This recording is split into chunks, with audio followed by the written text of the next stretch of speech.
Hey guys, Bella here. I just turned 31 and there is nothing like a birthday to remind you of the years keep coming and they don't stop coming. So I am really wanting to talk about the impact that the weight loss has had on my life. Basically, I want this video to be about life after Ozempic weight loss or after GLP-1 weight loss, because it's something that's like you get to this point that you've been trying to reach, for me personally, for more than half of my life, and a lot of things change. There's actually some grief that comes with losing this much weight. There's a grief of identity, there's a grief of how other people treated me before when I was bigger, and there's also just a grief within myself of all of the limitations that I had put on myself when I was a fat girl. That's really hard to say. It makes me kind of emotional because I know that I was the fat friend, the fat girl for so long, and I guess I'm still probably bigger by most standards, but for me, I look to me like the best version of me that I have been in a while. So I want to talk about what happens after weight loss, and quite frankly, if you've never been fat, I don't want to hear your weight loss advice. I'm sorry, but even doctors, it's like, you don't get it. Like you cannot possibly imagine what it feels like to live like this for so many years with no success. So don't tell me your stupid advice if you've never been fat. If you've been fat and something else worked for you, congratulations. Nothing worked for me until I got on a GLP-1 medication. So that's that. That's the end of the story. I'm going to continue taking it. If you want access to it, all the links are in the description below. You get $100 off with code BELLA. Let's get into what happened. So the first thing that I noticed, as a skinny person, you gain a significant amount of credibility. Seemingly, as the weight falls off, so do the amount of people who believe you goes up. So weight goes down, amount of people who believe you and think you're credible goes up. There's something to be said for like level of attractiveness and level of trustworthiness. If you look at people like Ted Bundy or people who were just attractive, serial, you get those people who just had that charisma, and it's almost like being skinny gives you a leg up, especially as far as like, I don't know, like subtle negotiation points. Like, for example, if I'm trying to get something and I'm like, trying to talk to customer service, for example, and they don't want to accept my return, I could just be like, is there any way that we can, get my money back for this? And, normally they'd be like, no.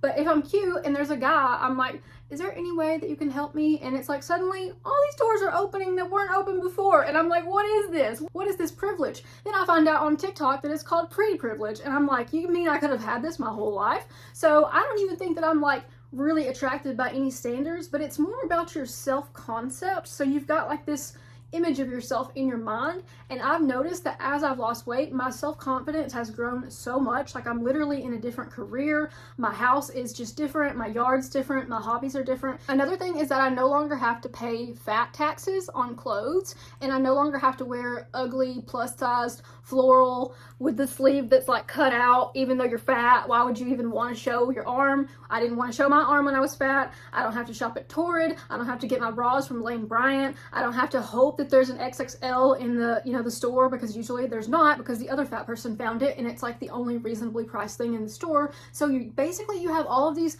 fashion opportunities that you did not have before. I'm not saying I'm a high fashion person by any means, but it was just kind of nice to be able to like have options. So I was really surprised by how much more I enjoyed shopping after I wasn't fat anymore. I've talked about that a few times in some short form content, but for the most part, I used to just cry or leave the store empty-handed, or both. But now when I go to a store, it's like I'm choosing what I get. I'm picking.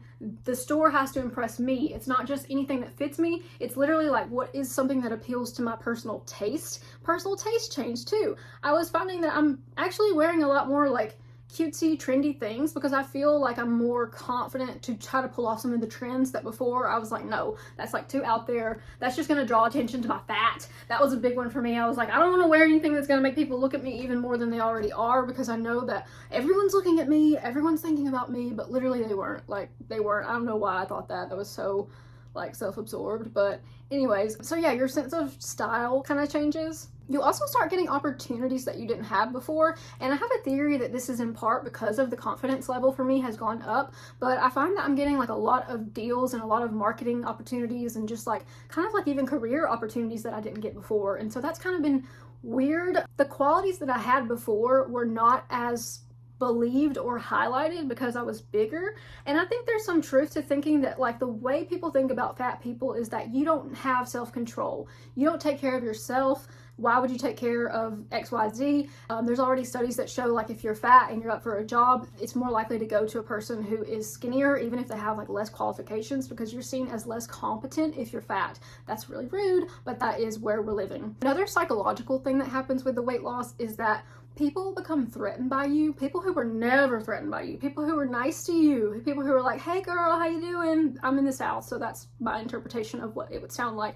They're suddenly like, hey, like, and it's just like you can tell that they're more threatened by you because in my opinion, there's a social hierarchy between attractive, thinner people and fat people, and you start to threaten people that you didn't threaten before. So they might actually treat you worse, especially, I don't want to say women are, it's not all women, it's not just women, but like people who maybe they thought they had some place over you in the social hierarchy begin to realize that they now don't have that, and it just feels like the relationship dynamic changes a little bit. Perhaps the biggest benefit of weight loss, I now get much better sleep and also better, sex. I don't know how to say that, but it's just more comfortable. I feel like laying down in general is more comfortable. It's like my fat doesn't like spill over. I remember like sitting down and like my pants just like everything just feeling like, I feel so like large wherever I am. And so being able to sleep better ultimately led me to have higher energy levels, led me to have like better health.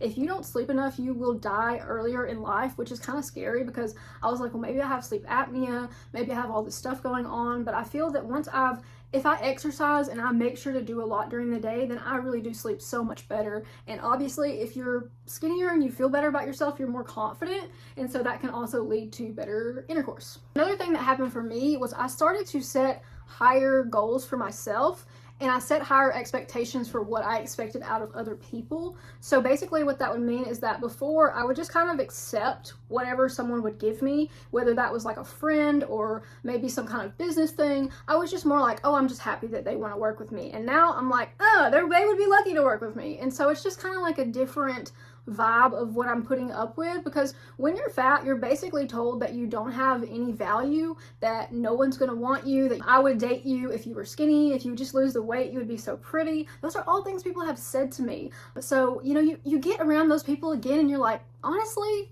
I don't want to have anything to do with you. Now it's like kind of like Mike Jones, like back then they didn't want me, now I'm hot, they all over me. Like, oh my gosh, I love that song because I'm just in my car like, yeah, everyone wants me, everyone's thinking about me.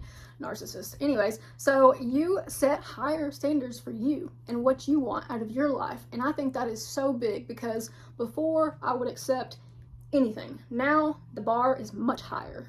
Okay, perhaps one of the worst things to happen to me from the weight loss is that I find myself judging other fat people, and I don't think it's really anything that you can super control. When I have one of those thoughts, I just try to practice thought stopping, which is basically you say like, this is just a thought, this is not real, this is not what I believe, it's just an intrusive thought. But sometimes I'll notice them and I'll kind of be like, why don't you do something to help yourself?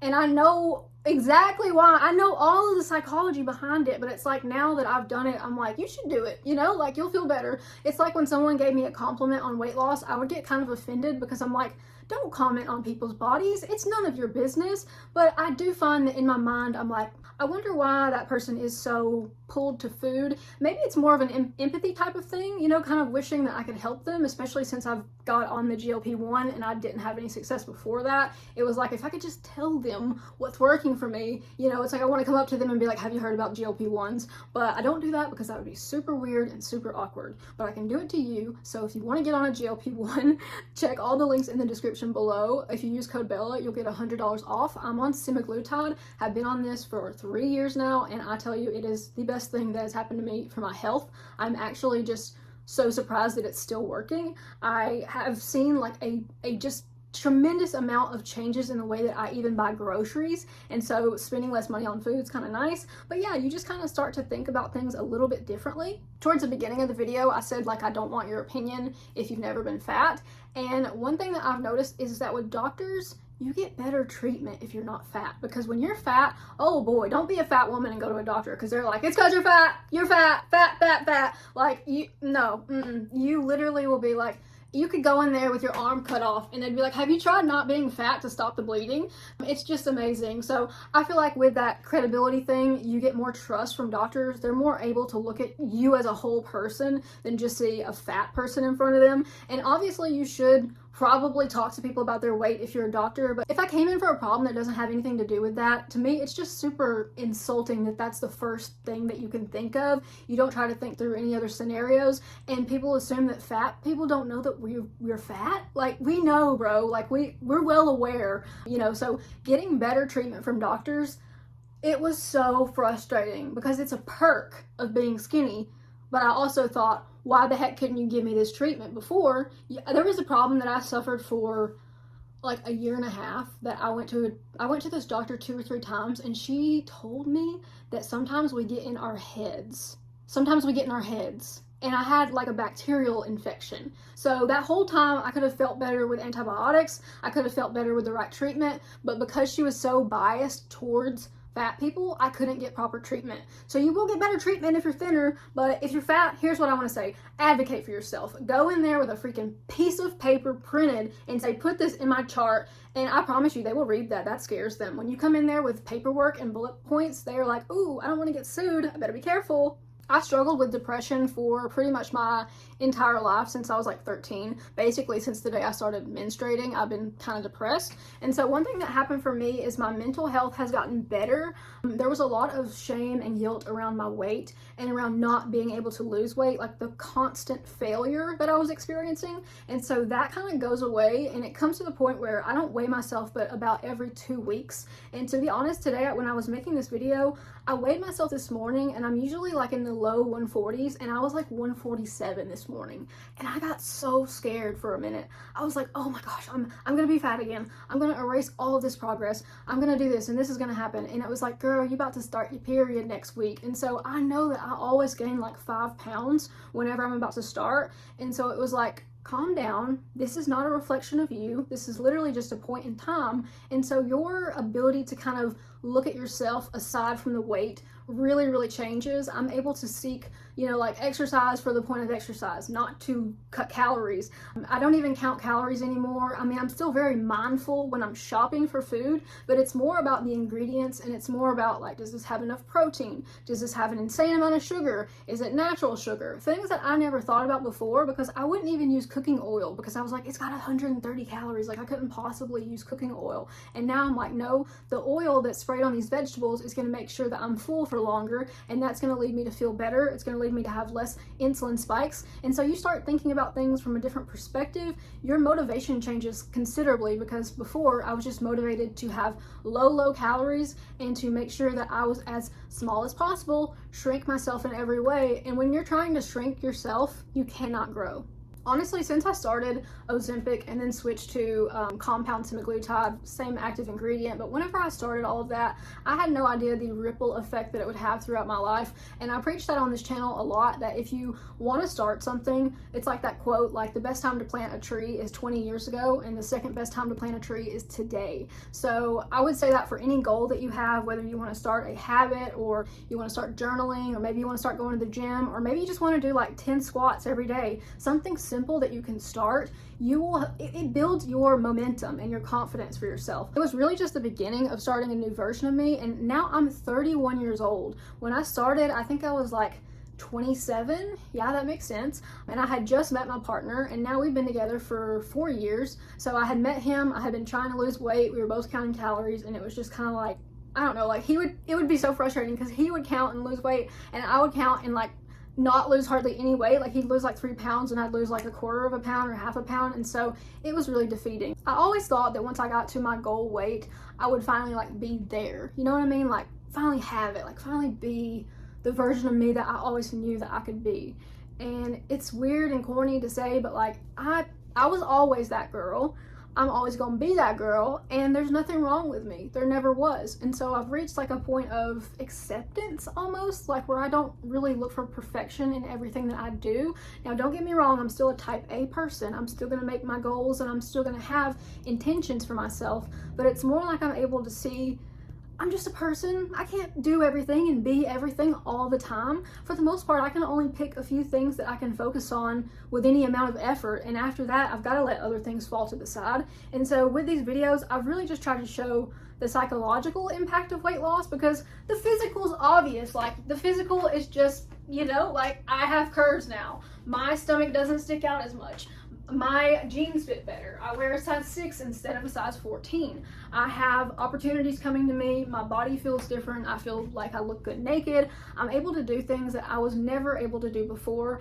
And I look younger, quite frankly. I'm 31 years old and I look younger than when I was 21 years old, which is kind of frustrating. But I look through all of the years of when I was bigger and my face just looks so bloated, and my jawline, oh my gosh, it was just all double chin. And I still have some, you know, like, honestly, like, worries about how weight loss will impact my body, but for the most part, I know that my body is stronger, my body looks better, and most importantly, I feel better. So those are the effects for me of Ozempic weight loss. That's more on the psychological impact of losing weight. I do think you can lose weight in a number of different ways, but for me, I didn't have any of that success until I started the GLP-1, and I had tried a lot of other things, so I don't discredit my effort. It actually is really validating to go back and realize that my body was not cooperating with me, and no matter what I did, I probably wasn't going to lose the weight without some kind of medical intervention. So if that's you, again, you can use code BELLA. Check the links in the bio to start a GLP-1 medication. I think you can actually start it for like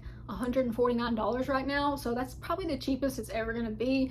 Medicine just goes up, you know, they've got like Costco now offering Ozempic, so, but everyone's trying to get in on it, everyone's on the trend. But what I would say is that just do what you need to do for you, do what your gut tells you to do, and you will be in a better place if you just start working on you. Don't think about the weight, just think about doing it for yourself. Thank you guys so much for watching. Hope that the rant wasn't too long. I just had a lot on my mind and I wanted to share with you guys. I will catch y'all in the next video. Take care, have a great October, and I will see y'all in the next one.